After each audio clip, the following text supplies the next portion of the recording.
प्रिय विद्यार्थियों, आज हम बीए पार्ट सेकंड के फर्स्ट पेपर के अंतर्गत अलाउद्दीन खिलजी के मार्केटिंग सिस्टम के बारे में जानकारी लेने का प्रयास करेंगे कि अलाउद्दीन खिलजी की जो बाजार नियंत्रण व्यवस्था थी वो किस प्रकार की थी। बाजार नियंत्रण व्यवस्था उसने क्यों स्थापित की, उसके पीछे क्या उद्देश्य थे, क्या ये व्यवस्था दिल्ली तक ही सीमित थी या पूरे साम्राज्य में इस व्यवस्था को लागू किया गया।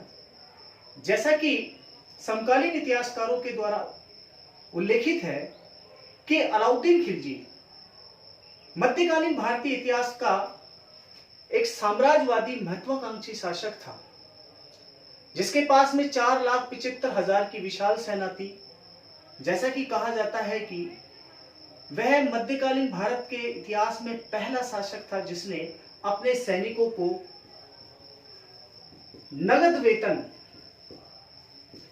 नगद वेतन की शुरुआत की। अर्थात एक सैनिक को जो उसने वेतन दिया वो दिया 240 टंका। कहते हैं कि एक सैनिक को जो वेतन 240 टका दिया जाता था, यदि उस सैनिक के पास में 2 अश्व हैं तो उसे 78 टका अलग से दिया जाता था। इस प्रकार से यहां हम देखते हैं कि एक सैनिक को जो प्रतिवर्ष जो वेतन मिलता था वो 318, कई जगह 312 भी कहा गया है। एक सैनिक को जो वेतन दिया गया 240 टका। क्या 240 टका जो प्रतिवर्ष उसे वेतन दिया जाता था, उस वेतन में वो अपना गुजारा कर सकता था?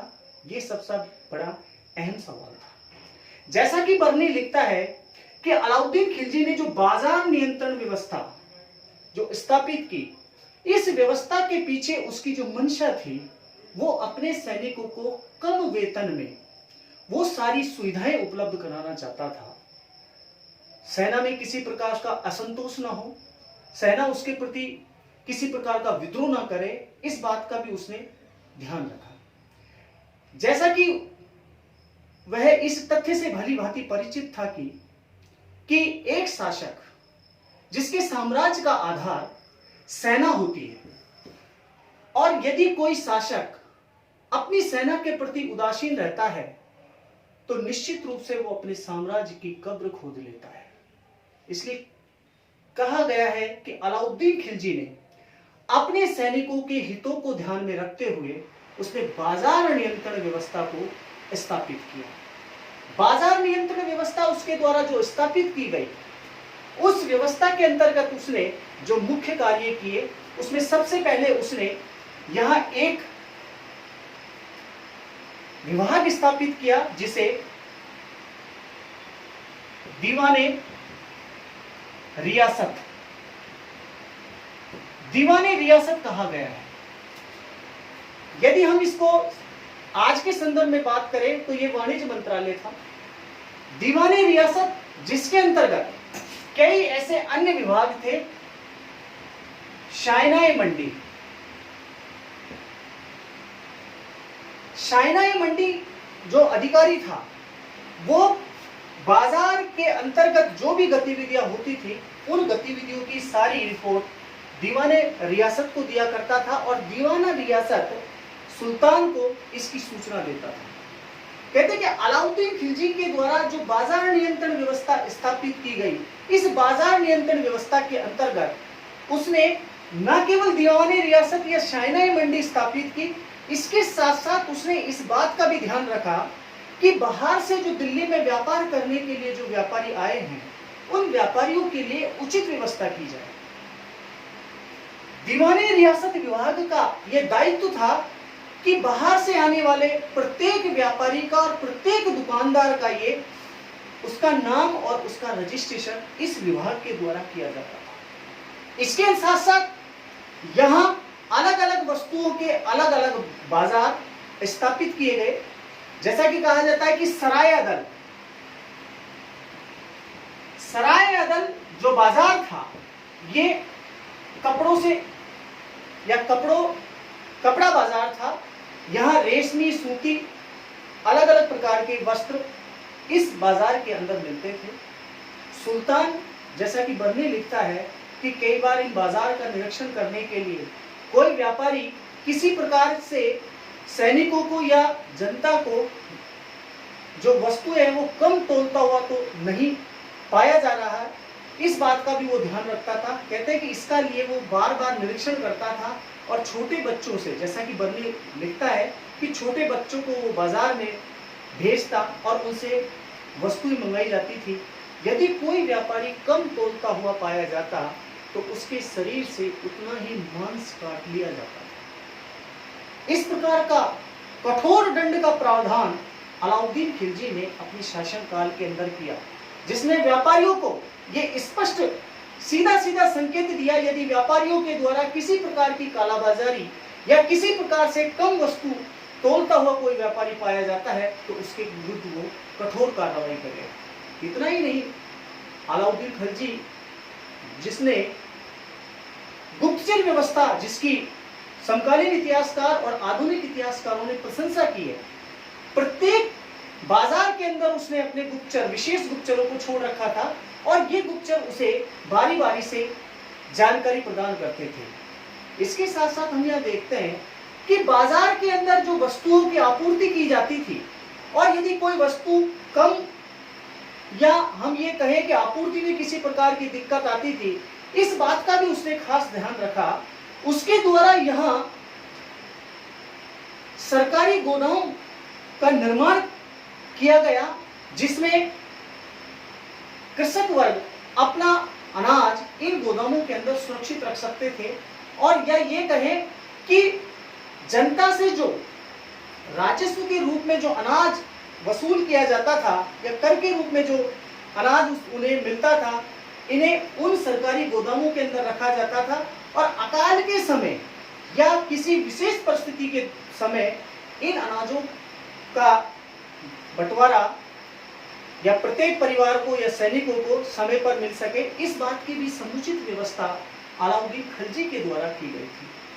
बाजार नियंत्रण व्यवस्था जो स्थापित की गई, इसके बारे में न केवल बर्नी लिखता है, बल्कि बर्नी के साथ साथ 1333 के अंदर मोहम्मद बिन तुगलक के शासनकाल में एक अफ्रीकी मोरक्को निवासी इब्न बतूता यहाँ आया और उसने अपनी पुस्तक रहला के अंदर भी बाजार के अंदर जो राज्य के द्वारा जिस प्रकार से वस्तुओं का मूल्य निर्धारित किया गया, उसकी पूरी की पूरी सूची उसने अपनी इस पुस्तक के अंदर दी है। बर्नी यह लिखता है कि उसके द्वारा यहाँ प्रत्येक वस्तु का मूल्य निर्धारित किया गया, अर्थात कि चाहे हम खाने पीने की वस्तु की बात करें या कपड़े की बात करें या अश्व की बात करें या दास की बात करें, प्रत्येक वस्तु का मूल्य यहाँ राज्य के द्वारा निर्धारित किया जाता था। और राज्य के द्वारा जो सूची निर्धारित की गई, उस सूची के अंतर्गत ही व्यापारी अपने माल को बेच सकता था। यदि कोई भी व्यापारी राज्य के द्वारा निर्धारित मूल्य से ज्यादा लेता हुआ पाया जाता तो उसके विरुद्ध कठोर कार्रवाई की जाती थी। जैसा कि बर्नी का उदाहरण अभी हमने देखा कि कोई भी व्यापारी यदि कम तोलता हुआ पाया जाता तो उसके शरीर से उतना ही मांस निकाल लिया जाता। दूसरी तरफ हम यहाँ देखते हैं कि अलाउद्दीन खिलजी के द्वारा जो बाजार नियंत्रण व्यवस्था उसने अपने सैनिकों के हितों को ध्यान में रखते हुए की गई, इस बाजार नियंत्रण व्यवस्था का एक संकेत हमें आज वर्तमान में भी देखने को मिलता है कि भारतीय सेना की बात करें या हम केंद्रीय कर्मचारियों की बात करें, भारत सरकार के द्वारा जिस प्रकार से कैंटीन व्यवस्था जो स्थापित की गई है, कहीं ना कहीं यही उसका एक रूप हमें यहाँ देखने को मिलता है। जिस प्रकार से भारतीय सेना के अंदर सैनिकों को टैक्स फ्री वस्तुएं जो उपलब्ध कराई जाती है और समय पर उन्हें सारी वस्तुएं प्राप्त हो सके, इस बात का ध्यान रखा जाता है। यही व्यवस्था यदि हम बात करें तो कम वेतन में एक सैनिक अपना गुजारा भत्ता किस प्रकार से कर सकता है, इस बात की व्यवस्था हमें मध्यकाल के अंदर अलाउद्दीन खिलजी के द्वारा की गई थी, ये देखने को मिलती है। अलाउद्दीन खिलजी के शासनकाल में जो वस्तुओं के मूल्य यहाँ निर्धारित किए, हम यहाँ एक दो वस्तुओं की बात करें। जैसा कि कहा जाता है कि गेहूं का मूल्य 7.5 जीतल प्रति मन के हिसाब से, चना 5 जीतल के प्रति मन के हिसाब से, चावल 5 जीतल प्रति मन के हिसाब से, घी एक जीतल में 2.5 सेर तेल, एक जीतल में 3 सेर। इस प्रकार से यहाँ पूरे की पूरी जो वस्तु की जो सूची है वो यहाँ देखने को मिलती है। इसके साथ साथ हम यहाँ ये भी देखते हैं कि बाजार नियंत्रण व्यवस्था से एक और तो किसानों, या ये कहें कि हम किसानों के साथ साथ यहाँ सैनिकों को सबसे ज्यादा फायदा देखने को मिलता है। इसका लाभ दिल्ली की जनता को भी हुआ, लेकिन इस बारे में स्पष्ट रूप से नहीं कहा जा सकता कि अलाउद्दीन खिलजी के द्वारा जो 1303 में जो ये व्यवस्था स्थापित की गई थी मंगोल नेता तारगी बेग के आक्रमण के बाद, उसके पश्चात जो व्यवस्था स्थापित हुई ये क्या पूरे साम्राज्य के अंदर लागू की गई, ऐसा कोई प्रमाण हमें यहाँ देखने को नहीं मिलता। लेकिन इतना अवश्य है कि दिल्ली और आसपास के क्षेत्रों में ये व्यवस्था जारी रही थी, जिसका फायदा उसके सैनिकों को मिला। दूसरी तरफ हम यह देखें तो इसका विपरीत प्रभाव व्यापारियों पर भी पड़ा, क्योंकि जो व्यापारी व्यापार करने के उद्देश्य से दिल्ली या उसके आसपास के क्षेत्रों में जाया करते थे, इसका सीधा सीधा प्रभाव, दुष्प्रभाव व्यापारियों पर पड़ा। और व्यापारियों को यहाँ जिस प्रकार का मुनाफा मिलना चाहिए था वो मुनाफा ज्यादा नहीं मिला। और ये कहा जाता है कि अलाउद्दीन खिलजी की मृत्यु के साथ ही ये जो व्यवस्था थी, ये व्यवस्था भी समाप्त हो गई। आगे हम इसी को जारी रखेंगे। Thank you.